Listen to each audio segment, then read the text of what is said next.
everybody, Dr. Alec here from Upstate Spine Sport, and today we're going to be filming a posterior thigh bias class. So think that's going to be the hamstring stuff that a lot of people, and specifically patients with low back symptoms, complain about being overly tight. When we find out, a lot of times when it comes to the body wants to compensate to get the most amount of jobs done for us. So when the back is a little bit fatigued or working a little bit harder, the hamstrings try to compensate and work even harder for the low back, thus making the low back and hamstrings always tight. Same thing vice versa. If the hamstrings are super tight and working overly hard, the low back tries to take off some stress of that and a little bit more work than needed. So a lot of times they go hand in hand, and doing a class like this, supplementing your training or just your everyday life, is a great way to kind of relieve that tension on the backside, or the posterior chain, a lot of people call it, and it's going to be a great variety for you guys to implement. So without further ado, we'll go ahead and get going.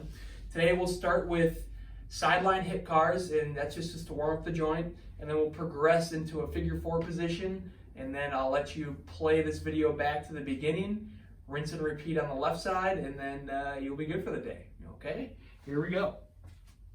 So we'll be in the sideline position here.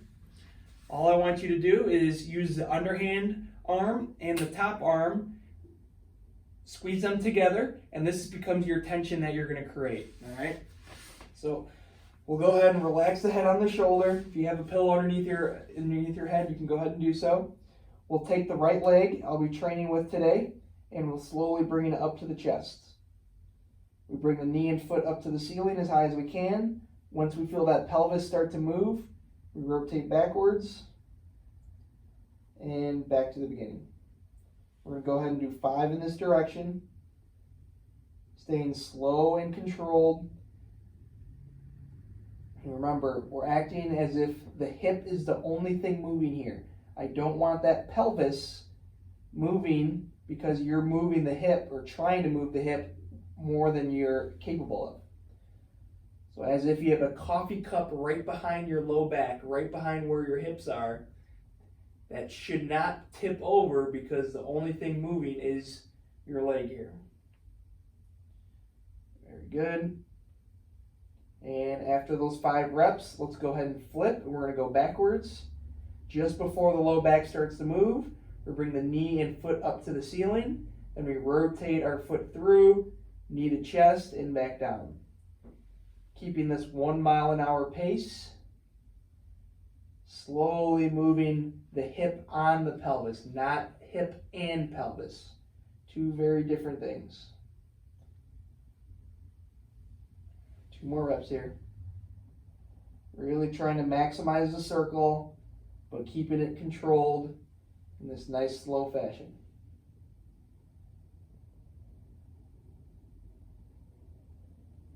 Very good. Once we've done our 5 there, we're going to go ahead and get to our first training position. And remember, today's class is to work on this hamstring stuff back here. With doing that, we're going to be in the figure 4 position. Think the left leg is going to be bent, the right leg is going to be straight. So if you look at me from the opposite direction, this is just making a 4. Okay. How you're going to start this exercise is, whenever we go through stretching or trying to find tension on some sort of a muscular group, I always tell my patients that we want to find the stretch, and I'm not going to tell you exactly how you're going to stretch. I'm going to tell you where to find it, but not how to do it, because everyone's different. Everyone's line of tissue is different, and one stretch may feel absolutely spot on for some people, but it may give a total different sensation in a way that we don't want it for another person. So when it comes to getting into this position, the biggest thing is I want the chest to be parked upright. Always, if you had numbers on your chest, the people in front of you should be able to read it. So I don't want it collapse down like so. I want it to be nice and tall and proud going upwards. I like to put my hands behind me because what we're trying to do is find stretch on this backside stuff. So if I have my hands behind me, this allows me to park my chest very high and slowly bring my chest forward as I keep my chest up though. And then it gets to a point where I feel right around here, I get to that nice little subtle tension in the backside of my hamstrings. And that's the tension that we want to feel. Just a little bit of stretch on that backside stuff, and that's how you know we're in the right place. Also, I don't want the leg to be completely straight. I want it to be a little bit of bend in the knee here. If we're straight, that's when we can start stretching out nerves, and we just don't want that. So a little bit of bend in the knee, keep the chest nice and tall, and slowly bring your chest forward until you feel a little bit of stretch here. My super mobile people, you can bring your hands forward and possibly lean forward towards you get to that stretch. But for me, my chest automatically collapses when I go forward. So that's why I like propping my arms behind me, getting my chest nice and tall until I feel that first line of tension and stretch. Okay? Once you feel that line of tension, we're going to hang out here for a couple seconds, and then we're going to begin our pails and rails sets. Remember, pails is when we try to contract the stretch tissue. So we're going to contract that hamstring stuff that we're stretching right now. And then the rails contraction is contracting all of the opposite stuff. So all of this stuff on the opposite side. So what we're going to do here is begin with our pails contraction. So how I want you to think about this is you're going to keep your arms nice and tall. You're going to keep your chest very proud and forward. Keep that line of tension on the backside of the hamstrings. But now I want you to try to drag, just like so, like I'm dragging my heel towards my waist. But that heel isn't going to actually move. You're just going to feel all of that hamstring stuff start to work a little bit. So drive that heel down, try to drag it towards your waist. We're going to be at 20% tension here. Keep the chest tall. Let's increase it to 40%. Now 60%. 80%. Really trying to drag that heel towards you. Feel all that backside tissue stuff working for 5, 4, 3, 2, 1. Relax. Now we're going to flip the contractions and you're going to try to bring your leg up as high as you can, keeping your chest forward, keeping your arms straight. And rails contraction. Try to pull it up. Try to pull it up. It's totally normal if you can't get the leg off the ground. If you can, great. Just don't move anywhere else, but try to lift that leg. Try to lift the leg. Feel all this stuff working for 10, 9, 8, 7, 6, 5, 4, 3, 2, 1. Slowly relax. Very good.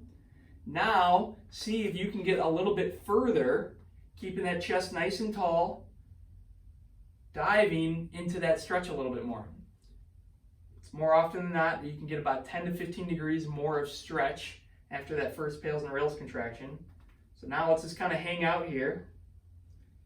Feel that nice new stretch. I'm actually able to bring my hands a little bit wider now instead of behind me. Again, we're trying to search and find the stretch back here. So whatever way you need to kind of move your body, keeping that chest nice and tall to find it, you do what you got to do. All right, here we go. Set number 2, pails contraction. So we're going to try to drag that heel towards our waist. 20% contraction. Let's increase it to 40. 60%. 80%. 100% safest, greatest effort. Try to pull, try to pull, try to pull. Feel all that backside stuff working. Pull, pull, pull for 5, 4, 3, 2, 1. Switch, rails contraction. Try to pull that leg off the ground, trying to bring it to the ceiling, keeping your chest tall, arms still straight. Pull 100% pressure. Go for 8, 7, 6, 5, 4, 3, 2, 1, and slowly relax. Dive deeper into that stretch. You should feel that you're a lot farther forward now after those 2 contractions than we initially started. Good, keeping that chest nice and tall. 4, 3, 2, 1, and slowly relax out of that. Very, very good.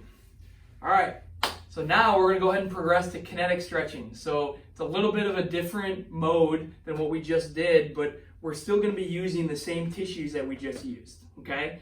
So for kinetic stretching, I want you to think that we're gonna be in kind of this tall position. Let's go ahead and just bring our arms to the side here, all right? Our chest is gonna be nice and tall either way. The thing is that the legs are gonna stay put throughout this entire segment, but the biggest thing is that our torso is gonna be moving back and forth. So remember, when we bring our torso forward, that's when we feel more stretch here. When we bring it backwards, that's when we feel less stretch. How we're gonna do this is that we're gonna use our tissues to move our upper body when doing so. So I say, let's use the top side tissue to go deeper into the stretch. I want you to think that you're almost trying to pull this leg, pulling you with all of this stuff to bring you forward.